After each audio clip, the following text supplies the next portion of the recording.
जय श्री राधे कृष्ण मित्रों, आज हम आपको एक ऐसी कथा का श्रवण करा रहे हैं जिसे सुनने मात्र से आपके जीवन में सुख, संपत्ति और धन की वर्षा होगी।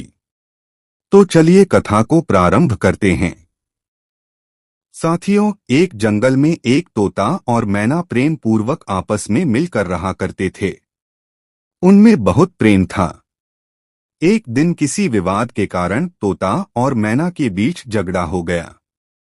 तोते ने कहा, इस संसार में सबसे बड़ी पापी और विश्वासघाती स्त्री होती है। मैना ने जवाब दिया, इस संसार में सबसे ज्यादा पापी और विश्वासघाती पुरुष होते हैं। वे दोनों आपस में लड़ते रहे और अपने विवाद के समाधान के लिए वे भगवान श्री कृष्ण के पास गए और उनसे अपनी बात बताई। श्री कृष्ण ने तोते से कहा, तुम कैसे कह सकते हो कि संसार में स्त्री पुरुषों की अपेक्षा ज्यादा पापी और विश्वासघाती होती है। साथियों, अगर आप यह कथा सुन रहे हैं तो पूरा जरूर सुनिए। इस कथा को आधा अधूरा छोड़कर जाने की गलती मत करिएगा, क्योंकि इस पवित्र कथा को पूरा सुनने से मनचाहे फल की प्राप्ति होगी। इसलिए इस कथा को पूरा अवश्य सुनें। आप भगवान श्री कृष्ण के भक्त हैं तो कान्हा का अनादर ना करें। फिर भगवान श्री कृष्ण बोले, ठीक है, तुम कहानी सुनाओ। तब तक माता रुक्मिणी आ जाती है और कहती है, प्रभु मुझे भी यह कहानी सुननी है, मैं भी सुनना चाहती हूँ। एक राज्य में अगरसेन नाम का राजा राज्य करता था। उसके पास 4 बेटे थे जो सभी बहुत ही बहादुर और प्रतापी थे। लेकिन सबसे बड़ा बेटा, जिसका नाम चंद्रसेन था, वह न केवल प्रतापी बल्कि बहुत ही सुंदर भी था। उसकी पत्नी चंद्रसेन को उसकी किसी बात पर नाराज होकर राज्य से निकाल देने का आदेश दिया। राजा का यह आदेश सुनकर सभी इस बात से चिंतित हो गए। फिर चंद्रसेन अपने महल में गया और उदास हो गया। उधर चंद्रसेन को उदास देखकर उसकी पत्नी ने पूछने लगा कि मैंने बहुत बुरा किया है, और अपनी सारी बात अपनी पत्नी को बता दी। उसी समय उसकी पत्नी मूर्छित हो जाती है। फिर दासियों ने चंद्रप्रभा पर गुलाब के पानी का छिड़काव किया। तब जाकर वह होश में आई। अब होश में आकर चंद्रप्रभा ने अपने पति राजकुमार चंद्रसेन से कहा, आप मुझ दासी को छोड़कर अन्य प्रदेश चले जाएंगे तो मैं आपके बिना कैसे जी पाऊंगी। मैं भी आपके साथ ही चलूंगी। तब राजकुमार चंद्रसेन कहता है, तुम मेरे साथ कैसे चल सकती हो, क्योंकि दूसरे राज्य में अनेक प्रकार के संकट होते हैं और तुम नर्म नाजुक महलों में रहने वाली हो। महलों के बिना यह कष्ट कैसे बर्दाश्त कर पाओगी।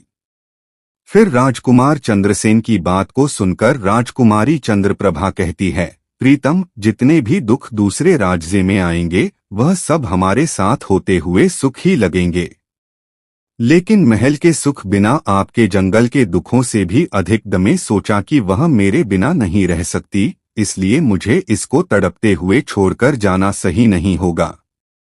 इन सभी बातों को सोचते हुए राजकुमार चंद्रसेन अपनी पत्नी चंद्रप्रभा से कहते हैं, तुम उदास नहीं होना, हम तुम्हें साथ लेकर जाएंगे। इस बात से चंद्रप्रभा खुश हो जाती है और अपने पति के साथ जाने की तैयारी करने लगती है। अगली सुबह वे राज्य से बाहर निकलकर एक जंगल में पहुंचते हैं। चलते चलते थक जाते हैं और फिर वे एक बरगद के वृक्ष के नीचे विश्राम करने का निर्णय लेते हैं। वे बहुत थके हुए थे। ठंडी हवा के झोंकों में उन्हें तुरंत नींद आ गई। परंतु कुछ देर बाद वहीं पर एक सांप ने चंद्रप्रभा को काट लिया। फिर तोता कहता है, हे प्रभु, आगे सुनिए। सांप के डसने से राजकुमारी तड़पने लगी और चंद्रसेन की आंख खुल गई। राजकुमारी को तड़पता हुआ देखकर और सांप को जाता हुआ देखकर चंद्रसेन बेचैन हो गए। फिर कुछ देर बाद राजकुमारी की मृत्यु हो गई। इस प्रकार मृतक राजकुमारी को देखकर चंद्रसेन ऊंचे स्वर में रुदन विलाप करने लगे। फिर चंद्रसेन ने मन में सोचा, अब जब जीवन संगिनी ही मर गई है तो मैं जीकर क्या करूंगा। मैं इसी जंगल में अपने प्राण त्याग दूंगा। ऐसा मन में सोचकर वह चंद्रप्रभा के शव के पास से उठता है और जंगल से लकड़ियां इकट्ठी करने लगता है और रोकर कहता है, मैं भी चंद्रप्रभा की चिता में जलकर मर जाऊंगा। बस उसी समय स्वर्ग से एक देवदूत आता है और चंद्रसेन को रोते हुए देखकर उसके मन में दया आती है। वह राजकुमार चंद्रसेन के पास जाता है और पूछता है, तुम क्यों रो रोजे हो? आखिरकार तुम्हारा दुख क्या है? तुम मुझे अपना हाल बताओ, शायद मैं तुम्हारी मदद कर सकूं। चंद्रसेन ने कहा, महाराज, मैं एक राजकुमार हूं और राजा अग्रसेन का बेटा। मेरे पिता ने मुझे राज्य छोड़ने के लिए कहा था, इसलिए मेरी पत्नी और मैं इस जंगल में चलते चलते यहाँ आ गए। यहाँ आकर मेरी पत्नी को सर्प ने काट लिया और उसकी मृत्यु हो गई। अब मैं लकड़ियां इकट्ठा कर रहा हूँ ताकि मैं अपनी पत्नी के साथ ही जलकर अपने आप को भी अग्नि के हवाले कर सकूं। फिर तोता कहता है, हे प्रभु, आगे सुनिए। चंद्रसेन की बातों को सुनकर देवदूत कहते हैं, राजकुमार, तू बड़ा मूर्ख है। यह संसार है, यहाँ इंसानों का आना जाना लगा रहता है। इस शरीर को एक दिन सबको त्यागना पड़ेगा। तू भी इसे जानता है। इस संसार में कोई भी किसी के साथ नहीं आता और ना ही किसी के साथ जाता है। फिर भी तुम मूर्खों की तरह यह बात कर रहे हो। अगर तू जीवित रहेगा तो बहुत सारी रानियां तुझे मिलेंगी, इसलिए मेरे कहने पर मरने का विचार छोड़ दो। इस मानव शरीर को प्राप्त करने के लिए देवता भी बेहद इच्छुक होते हैं, तो फिर इस शरीर को क्यों नष्ट करना चाहता है? इस प्रकार देवदूत के शब्दों को सुनकर चंद्रसेन कहता है, महाराज, आपने जो कुछ कहा है वह सत्य है, किंतु ऐसी पतिव्रता पत्नी मुझे किसी जन्म में भी नहीं मिलेगी, इसलिए मैं इसके साथ ही मरूंगा। चंद्रसेन के विचार सुनकर देवदूत ने जान लिया कि यह अपनी पत्नी के बिना नहीं रह सकता है। तब देवदूत ने चंद्रसेन से कहा, राजकुमार, तेरी पत्नी को जीवित करने के लिए केवल एक ही उपाय है। अब तुम मेरी बात को ध्यान से सुनो। यदि तू इस उपाय को कर सकता है तो तेरी पत्नी जीवित हो सकती है। फिर चंद्रसेन ने कहा, महाराज, आप जो कुछ भी कहेंगे वह सब करने के लिए तैयार हूं, केवल मेरी पत्नी को जीवित कर देना। देवदूत ने कहा, तुम्हारी पत्नी की आयु केवल 20 वर्ष थी जिसे इसने बिता दिया। इसके बदले तेरी उम्र 70 वर्ष की है, जिसमें से 30 वर्ष बीत चुके हैं। तेरे जीवन काल में 40 वर्ष अभी बाकी है, यानी तुझे 40 साल और जीने का अवसर है। यदि तू अपनी पत्नी को आधा अपने जीवन का समर्पण कर देता है तो तुम दोनों की आयु समान हो जाएगी। अगर तुम यह मान लो तो राजकुमारी जल्द ही ठीक हो जाएगी। इस तरह देवदूत की बात सुनकर पानी को पैरों पर डालने से पहले मेरी एक बात को ध्यान से समझ लो, इसमें एक गुप्त रहस्य भी है। अभी तो तुझे राजकुमार चंद्रसेन ने कहा तुम पानी डालकर उसको बचा सकते हो, लेकिन भविष्य में अगर राजकुमारी की आवश्यकता नहीं पड़ती है तो तुम अपने संकल्प को वापस भी ले सकते हो। और जब तुम यह संकल्प वापस लेते हो तो तुम्हारी पत्नी की तुरंत ही मौत हो जाएगी। परंतु एक बात हमेशा याद रखना, इस संकल्प को कभी वापस ले सकने की बात राजकुमारी से मत कहना, वरना तुम अपने संकल्प को वापस नहीं ले सकोगे। हमेशा याद रखना, जीवन में कुछ बातें हमेशा छुपाकर रखनी चाहिए, क्योंकि कभी कभी यह बात काम आ सकती है। फिर ऐसा कहकर और उस रानी के सामने ना आकर वह देवदूत अंतर्ध्यान में चले गए। चंद्रप्रभा को होश आ जाता है। तब चंद्रसेन राजकुमारी से कहता है, तुम सो गई थी और बहुत थकी हुई थी, इसलिए मैंने तुम्हें नहीं जगाया। इस प्रकार राजकुमार चंद्रसेन ने अपनी पत्नी से सारी बातें छुपा ली कि सर्प ने तुम्हें काट लिया था और तुम मर गई थी, मैंने तुम्हें फिर जीवित कैसे किया है, यह सब राजकुमार ने अपनी पत्नी से छुपा लिया। फिर तोता बोला, प्रभु, फिर वह दोनों आगे बढ़ गए। कई दिनों बाद उन्होंने एक बहुत ही सुंदर स्थान देखा। वहां पर एक भिक्षु की कुटिया थी। जब वे वहां पहुंचे तो उन्होंने देखा कि एक सुंदर युवा भिक्षु शांति से बैठकर कोई साधना कर रहा था। वे दोनों बहुत ही थके हुए थे, इसलिए वे भिक्षु के पास बैठ गए। उस समय राजकुमार ने अपनी पत्नी से कहा, राजकुमारी, हमें प्यास लगी है, हम कुएं पर जाकर पानी पी लेते हैं। अगर तुम भी प्यासी हो तो तुम्हारे लिए भी पानी ले आते हैं। राजकुमार की बात को सुनकर चंद्रप्रभा ने कहा, मुझे तो प्यास नहीं लगी है, आप जाएं और पानी पी आए। इसके बाद राजकुमार चंद्रसेन एक लंबी रस्सी लेकर कुएं की ओर जाते हैं। जब चंद्रसेन पानी पीने पहुंचते हैं तो राजकुमारी चंद्रप्रभा उस भिक्षु की ओर देखती है। चंद्रप्रभा भिक्षु की सुंदरता को देखकर उस पर मोहित हो गई, अर्थात वह उसे दिल दे बैठी थी। अब वह भिक्षु से कहती है, हे महोदय, आप तो यहाँ बहुत खुशी से रहते हैं। भिक्षु ने कहा, तुम भी मेरे साथ रह सकती हो, लेकिन तुम्हारे पति भी साथ में हैं, तो हम कैसे तुम्हें रख सकते हैं। इसके बाद राजकुमारी चंद्रप्रभा ने भिक्षु के सामने अपनी प्रेम लीला प्रकट की। भिक्षु ने कहा, मैं एक उपाय बताता हूँ, तुम अपने पति को जिस कुएं में वह पानी पीने गया है उसी कुएं में धकेल देना, फिर जो होगा हम देख लेंगे। चंद्रप्रभा ने कहा, ठीक है, मैं ऐसा ही करूंगी। इतनी ही देर में राजकुमार चंद्रसेन पानी पीकर राजकुमारी के पास आया तो वह कहने लगी, मुझे भी अब प्यास लग रही है, कुएं पर वापस चलकर मुझे भी पानी पिलाओ। राजकुमार चंद्रसेन बोला, मैंने तुमसे पहले ही पूछा था और तुमने मना कर दिया था। खैर, अगर तुम्हें प्यास लगी है तो मैं अभी पानी लेकर आता हूँ। तब चंद्रसेन पानी लेने चला और चंद्रप्रभा भी उसके साथ चल दी और कहने लगी, मैं भी तुम्हारे साथ चलती हूँ। बेचारा चंद्रसेन तो उसके प्रेम में पागल था। उसे क्या मालूम था कि यह मेरे प्राण लेने के लिए मेरे साथ आ रही है। साथियों, वास्तव में विद्वान सच कहते हैं कि स्त्रियों के चरित्र को देवता भी नहीं जान सकते।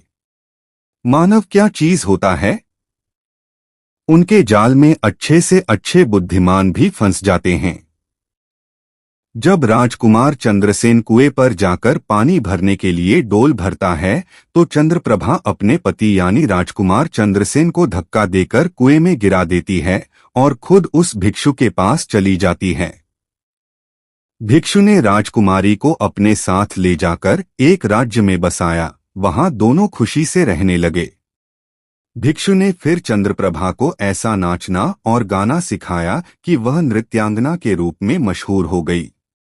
धीरे धीरे वह राजकुमार जिस समय चंद्रप्रभा ने अपने पति चंद्रसेन को कुएं में धकेल दिया था, तब संयोग से एक जंजीर जो कुएं में लटकी थी उसे चंद्रसेन ने पकड़ लिया था और उसे पकड़कर कुएं में लटकता रहा। ईश्वर को याद करते हुए वह सोचने लगा कि जब उसने पानी में डोल डाला तब चंद्रसेन ने उसका डोल हाथ से पकड़ लिया। बंजारा यह देखकर चौंक गया और पूछा, तुम कौन हो? राजकुमार चंद्रसेन ने कहा, भाई, मैं आफत का मारा हुआ हूँ, मुझे यहाँ से निकालो और मेरी जान बचाओ। मैं सारी जिंदगी आपके उपकार को नहीं भूलूंगा। फिर राजकुमार बंजारे से प्रार्थना करने लगा। बंजारे ने चंद्रसेन के दुख को देखकर उस पर दया की और उसे कुएं से बाहर निकाल लिया। फिर पूछा, ए भाई, तुम कौन हो? तुम इस कुएं में कैसे गिरे? तुम मुझे अपना हाल बताओ। चंद्रसेन ने कहा, भाई, मैं अपना हाल आपसे कैसे कहूँ? जो मुश्किलें मेरे साथ हुई हैं, भगवान ना करे किसी के साथ ऐसा हो। फिर चंद्रसेन ने कहा, यदि तुम मुझसे जानना ही चाहते हो तो मैं आपको अपनी कहानी सुनाता हूँ। मैं एक राजकुमार हूँ। मेरे पिता ने मुझे राज्य से निकाल दिया था, इसलिए मैं अपनी प्रिय पत्नी के साथ एक जंगल में पहुँच गया। मेरी पत्नी और मैं एक दूसरे से बहुत प्यार करते थे। जंगल में एक सांप ने मेरी पत्नी को काट लिया, जिससे उसकी मृत्यु हो गई। मैं जब अपनी पत्नी के साथ मरने जा रहा था तब एक देवदूत ने मुझ पर दया की और मेरी आयु के 20 वर्ष मेरी पत्नी को देने के बाद उसे पुनः जीवित कर दिया। फिर हम उस जंगल से आगे बढ़े। कुछ दिनों बाद हम एक स्थान पर पहुंचे जहां एक भिक्षु का डेरा था। मुझे प्यास लगी, मैं पानी पीने गया। जब मैं वापस आया तो मेरी पत्नी ने मुझे से कहा कि उसे भी प्यास लगी है, मुझे भी पानी पिलाओ। और इसी तरह कहकर मेरी पत्नी मेरे साथ उस कुएं पर आ गई। मैं कुएं से पानी निकाल रहा था तो उसने मुझे पीछे से धक्का दिया। कुएं में लटकी हुई यह जंजीर मेरे हाथ में आ गई, जिससे मैं कुएं में गिरने से बच गया। और फिर जब आप आए तो मैंने आपको आवाज दी। इसके बाद आपने मुझे कुएं से बाहर निकाला। अब तोता बोला, प्रभु, इस प्रकार राजकुमार चंद की करतूत सुनकर दुखी होकर कहा, स्त्रियों का चरित्र भगवान भी नहीं समझ सकते तो मनुष्य कैसे समझ सकता है। ऐसा कहकर बंजारे ने चंद्रसेन के सिर पर हाथ फेरा और कहा, तुम चिंता मत करो, भगवान बड़े दयालु हैं, वह तुम्हारी सहायता करेंगे। फिर उसने और कहा, तुम चाहो तो हमारे साथ कुछ दिन रुक सकते हो। राजकुमार चंद्रसेन उन बंजारों के साथ रहने को सहमत हो गया। फिर उनकी सहायता से वह कुछ दिनों बाद उसी राज्य में पहुंचा जहां उसकी पत्नी चंद्रप्रभा और वह भिक्षु रह रहे थे। उस राज्य को देखकर उसने बंजारे से कहा, भाई, मेरी इच्छा है कि तुम कुछ दिन इस राज्य में। तब बंजारे ने कहा, आप जैसे चाहे, मुझे कोई आपत्ति नहीं है। फिर राजकुमार चंद्रसेन बंजारे से विदा लेकर राज्य में आया, काम की तलाश में घूमने लगा।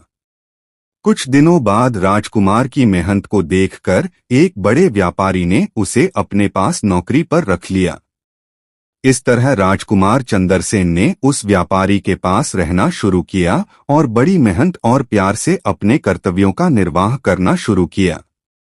यह देखकर उस व्यापारी ने चंद्रसेन को बड़ा सम्मान दिया और उसे अपने यहाँ का मुनीम बना लिया। इस तरीके से राजकुमार चंद्रसेन के दिन खुशी खुशी गुजरने लगे। अब एक दिन नगर के राजा के यहाँ चंद्रप्रभा के नृत्य का आयोजन हुआ। राजा ने उस शहर के सभी बड़े व्यापारी और सेठों को अपने यहाँ नृत्य देखने के लिए आमंत्रित किया। जब राजकुमारी चंद्रप्रभा का नृत्य होने वाला था, शहर के सभी व्यापारी और सेठ साहूकार राजा के यहाँ पहुंच गए। चंद्रसेन, जो राजकुमारी के नृत्य और गायन की प्रशंसा सुनता था, उसने भी सोचा कि मुझे इस नृत्य को देखना चाहिए। वह भी राजा के दरबार में सेठ के साथ पहुंच गया। राजकुमारी ने अप्सरा के समान नृत्य किया और अपनी सुरीली आवाज में कई सुंदर रागों को प्रस्तुत किया। उसके गाने को सुनकर महफिल के सभी लोग आश्चर्य में आ गए और सभी ने बहुत सारे इनाम दिए। इसके साथ ही राजा से लेकर प्रजा तक सभी ने उसकी प्रशंसा की। राजकुमार चंद्रसेन ने अपनी अंगूठी निकाली जिसमें हीरा जड़ा हुआ था और वह अंगूठी चंद्रप्रभा को भेंट कर दी। इसके बाद चंद्रप्रभा ने अंगूठी को पहचान लिया और मन ही मन में कहने लगी, यह तो बहुत बड़ा आश्चर्य हो गया। मेरा पति जिंदा है और यहाँ पहुंच गया है। अब वह मुझे नहीं छोड़ेगा। फिर उसने मन में सोचा, अब मैं यहाँ के राजा को एक बहुत ही सुरीला गाना और नृत्य प्रस्तुत करती हूँ जिससे वह खुश होकर मुझे कुछ मांगने के लिए बोलेंगे। तब मैं राजा के आदेश से उसे मरवा दूंगी। इसके बाद राजकुमारी चंद्रप्रभा ने एक सुरीला गाना और नृत्य प्रस्तुत किया। राजकुमारी की इस बसंत की बहार को सुनकर राजा खुश हुआ। वह चंद्रप्रभा से बोले, मैं तुम पर बहुत खुश हूँ, तुम मुझसे क्या मांगती हूँ। फिर चंद्रप्रभा ने कहा, इस सभा में मेरा एक चूर है, कृपया उसे फांसी की सजा दें। राजा ने कहा, तुम उस चूर को मेरे सामने लाओ। चंद्रप्रभा ने चंद्रसेन का हाथ पकड़ा और उसे राजा के सामने ले आई। राजा ने अपने सैनिकों को आदेश दिया, इस छोर को जहलादों के पास ले जाओ और इसे फांसी पर चढ़ा दो। इसी बीच चंद्रसेन का सेठ भी वहां पहुंचा। वह डरकर चंद्रसेन के पास गया और पूछा, तुमने क्या चुराया है इस नृत्यका का जिसके कारण वह तुम्हें मारना चाहती है? चंद्रसेन ने अपने मालिक से कहा, मालिक, मैंने कुछ नहीं चुराया है, बस आप इस राजा को यह बता दो कि वह मेरी दो बातें सुन ले, इससे मेरी जान बच सकती है। चंद्रसेन का मालिक इसे सुनकर अपने साथी व्यापारियों और साहूकारों के पास गया और सभी ने मिलकर मशवरा किया।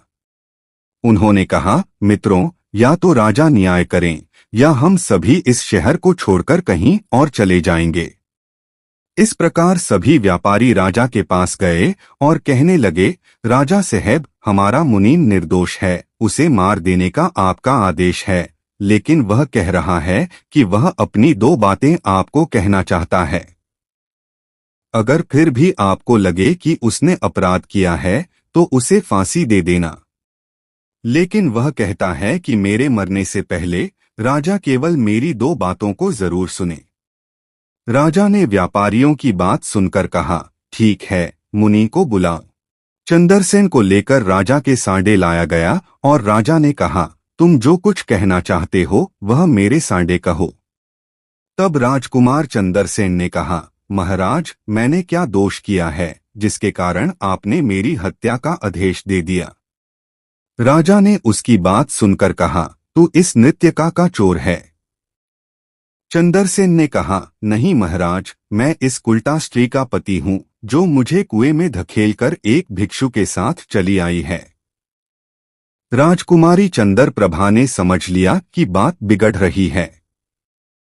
तब राजा से कहती है, महाराज, मैं कुलटा नहीं हूँ, ये झूठ बोल रहा है। ये कौन है? मैं इसे जानती तक नहीं। ये तो मेरा चोर है, मैं सिर्फ इतना ही जानती हूँ। वह मेरी अमानत के रूप में मुझे वापस कर दे। राजकुमार ने अपनी अमानत को लौटाने की बात की तो राजकुमारी चंद्रप्रभा ने इसे स्वीकार कर लिया।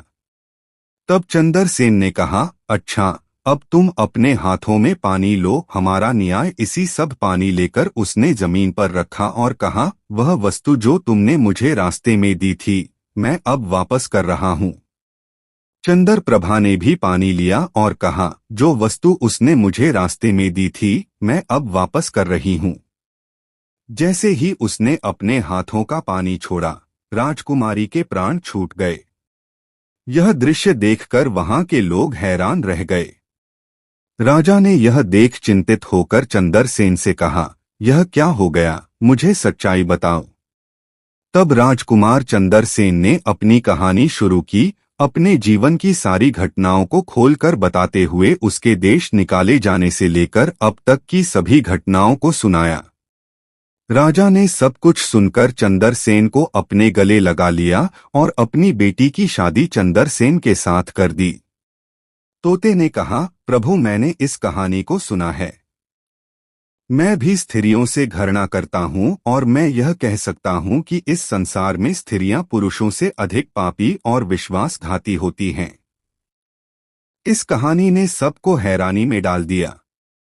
माता रुक्मणी ने कहा, प्रभु, मुझे लगता है कि तोता सच कह रहा है, लेकिन सभी स्त्रियों में से केवल एक दो ही बिना नैतिक मूल्यों और ईमानदारी के हो सकती हैं, परंतु पुरुषों में भी ऐसे कुछ हैं जो पापी और विश्वासघाती हो सकते हैं।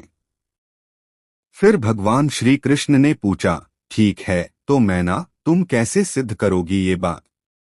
मैना बोली, जी, मैं भी एक कहानी सुनाती हूँ जिससे स्पष्ट होगा कि स्त्री की तुलना में पुरुष अधिक पापी और विश्वासघाती होते हैं। एक गांव में एक परिवार रहता था जो बहुत ही धनवान था और उस धनवान यानी सेठ का बेटा एक अद्भुत प्रकार का व्यक्ति था। सेठ का बेटा ऐसा जुआरी था कि सेठ उसके बारे में सोचते सोचते परेशान रहता था। एक दिन उसका बेटा जुआ खेल रहा था, उसी दिन उसके पिता का निधन हो गया। फिर भी उसने जुआ खेलना बंद नहीं किया, बल्कि पिता की मृत्यु के बाद वह खुलकर जुआ खेलने लगा और सब कुछ हार गया। फिर वह अपने गांव से दूर चला गया और एक सेठ के घर पहुंचा और सेठ से बोला, मुझे बहुत तेज प्यास लगी है, क्या मुझे एक गिलास पानी मिलेगा? तो सेठ ने उस युवा से पूछा, तुम कौन हो, क्या करते हो और कहां से आए हो? इसके उत्तर में उस युवा ने कहा, मैं एक व्यापारी हूँ और युवा से जा रहा था तो सोचा कि पानी पी कर चला जाऊं। तब सेठ ने पूछा, तुम कौन सा व्यापार करते हो? तब युवा कहता है, व्यापार करते समय मेरा सामान समुद्र में गिर गया, इसलिए यदि आप मेरी कुछ मदद कर दें तो अच्छा होगा। फिर सेठ ने लड़के की बात सुनी और फिर उसकी बातों के जाल में फंस गया और कहने लगा, बेटा तुम तो ठीक हो और कुछ कमा भी लेते हो, तो क्या मेरी बेटी से विवाह करोगे? अब यह बात सुनकर युवा खुश हो जाता है और विवाह के लिए हाँ कह देता है, जिसके प्रभु इस प्रकार से वह सेठ अपनी बेटी को बहुत सारे धन के साथ विदा कर देता है। उधर युवा लड़के को तो बस केवल धन के लिए विवाह करना था, तो उसने वह भी कर लिया। अब विवाह के बाद जब युवा सेठ की लड़की को साथ लेकर जा रहा था तो एक जंगल आ गया। वहां पर युवा लड़का अपनी पत्नी से बोला, देखो हम अभी जंगल में हैं। यहाँ कोई चोर हमारे गहनों को चुरा सकता है, इसलिए आप अपने सभी गहनों को मुझे दे दे ताकि हम सुरक्षित रख सकें। युवती ने अपने पति पर भरोसा किया और अपने सभी गहनों को उसे सौंप दिया। और क्यों न करें, क्योंकि वह उनके पति थे। इसके बाद युवा ने अपनी पत्नी के गहनों को एक पारदर्शी कपड़े में बांध लिया और फिर वह जंगल में आराम से ठहरे। इस दौरान युवा के मन में लालच उत्पन्न हुआ। उसकी पत्नी के साथ जाने वाली एक दासी, जिसे सेठ ने अपनी लड़की के साथ भेजा था, युवा ने उस दासी को मार डाला। फिर उसने अपनी पत्नी को एक कुएं में गिरा दिया।